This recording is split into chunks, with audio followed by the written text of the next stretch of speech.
I was 15 when my family moved into a new house. It was an old Victorian-style home, complete with high ceilings, a winding staircase, and a peculiar closet in my bedroom. It was an extraordinarily large closet, almost a small room in itself, with a heavy wooden door that had a peculiar brass knob shaped like a gargoyle's head. I remember the first night in that house. The closet door would groan and creak, as if someone was struggling to get out. I shrugged it off as the house settling, or the wind, or any other logical explanation I could come up with. But every night, like clockwork, the groaning and creaking would start. One night, I was awakened by the soft click of the closet door. My heart pounded in my chest as I squinted my eyes to see the door slowly swing open. I held my breath, waiting for something to pop out. But there was nothing, only darkness. I let out a sigh of relief and got up to close the door. As I reached for the brass knob, something cold brushed against my hand from inside the closet. I jumped back, terror flooding my veins.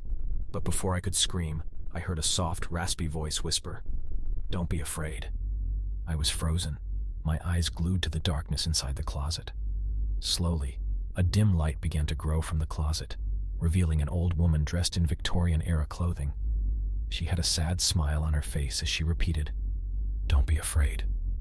As quickly as she appeared, she vanished, leaving me alone with nothing but my fear and confusion. The closet door swung shut on its own, the brass gargoyle knob seeming to mock me. From that night on, I never slept with the closet door closed, fearing the old woman might return.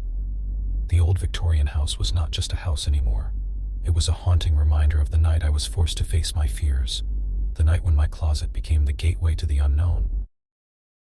I was about 10 years old. My family moved into an old Victorian house in the heart of a quiet town. It was a beautiful house with high ceilings, creaky wooden floors, and a sense of antiquity that was almost palpable. However, there was something about my bedroom closet that always gave me chills. The closet was built into the wall, and its door was a heavy, dark wood that creaked when it swung open. But what was most unsettling was the darkness inside. No matter how bright the day was, the closet was always shrouded in a deep, impenetrable darkness.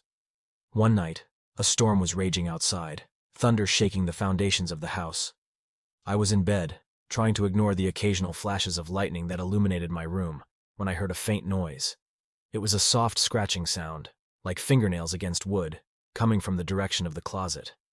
My heart pounded in my chest as I switched on my bedside lamp, illuminating the room in a soft glow. The scratching stopped. I tried to convince myself that it was just a tree branch outside, scraping against the house due to the wind. But as the night progressed, the scratching started again, this time louder, more persistent. My mind raced with fear and curiosity. Finally gathering enough courage, I got out of bed, tiptoed towards the closet, the scratching growing louder with each step. My hand trembled as I reached for the doorknob, took a deep breath and slowly opened the door. The scratching stopped abruptly. There was nothing inside but my clothes, shoes, and a few old boxes. I sighed in relief, attributing the noise to my overactive imagination. But just as I was about to close the door, I noticed something. There were scratches on the inside of the door, deep grooves in the wood that hadn't been there before. From that night on, I always made sure to keep the closet door firmly shut. The scratching noises continued, but as long as the door remained closed, I somehow felt safe. But every time I heard that eerie sound, I couldn't help but remember the undeniable evidence on the inside of the door. I never did find out what was causing the noise, and maybe I never wanted to.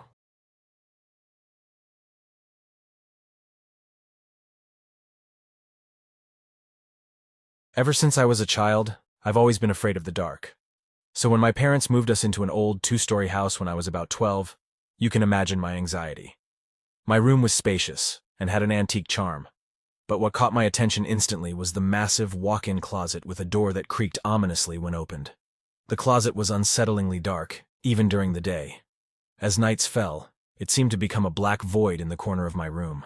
I insisted on keeping the closet door closed at all times, but I would often wake up to find it slightly ajar. One such night, I woke up with a start.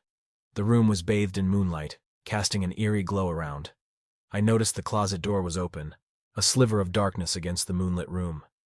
As I got out of bed to shut it, I heard a whisper, so faint that I thought I imagined it. It sounded like my name. I froze, my heart pounding in my chest. Feeling a strange pull, I walked towards the closet. The whispering got louder, more insistent, but there was no one there. I reached out to close the door when suddenly I felt a gust of cold wind. The whispers turned into a low, guttural growl, and I heard my name again, this time in a voice that was unfamiliar and terrifying. I jumped back, heart hammering against my ribs. I slammed the closet door shut and ran back to my bed, pulling the covers over my head. The whispering stopped, but the chilling experience stayed with me. From that night on, my fear of the dark intensified. I insisted on sleeping with the lights on, and never went near the closet after sunset. The whispering never happened again, but the memory of that night will forever be etched in my mind. The closet, once a mere storage space, had now become a symbol of my deepest fears.